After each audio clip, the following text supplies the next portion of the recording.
Bien, bonjour, je suis Fabien Buisseret, je travaille au CEREF, en grande partie dans la gestion globale du projet Nomade parce que le CEREF est le chef de file, donc on gère ça.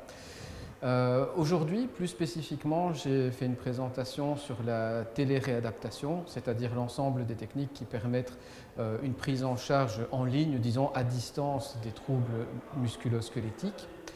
Et ce qu'on a voulu faire, puisque dans Nomade on est attaché aux nouvelles technologies, on a voulu voir si les patients et les thérapeutes étaient capables, étaient désireux d'adopter cette nouvelle technologie. Parce qu'on pourrait croire que le contexte pandémique actuel fait que tout le monde s'est rué sur ces moyens de prise en charge en ligne.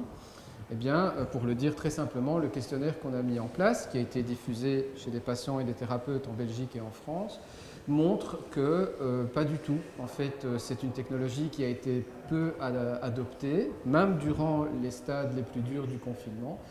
Et la raison, c'est que finalement, les thérapeutes, globalement, ne trouvent pas de sens à cette pratique.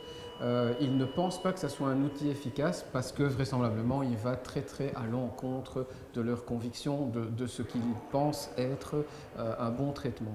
Les patients, à l'inverse, se montrent un petit peu plus optimistes, c'est-à-dire que pour eux, la téléréadaptation pourrait être un moyen d'être autonome, un petit peu économiser du temps, des trajets.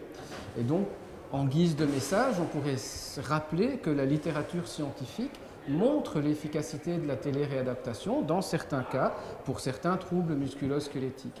Et donc, en tant que thérapeute, aujourd'hui, on peut se dire pourquoi pas, lisons des choses là-dessus et voyons si on peut l'appliquer dans notre pratique professionnelle, puisque les patients sont prêts vraisemblablement à l'employer parfois.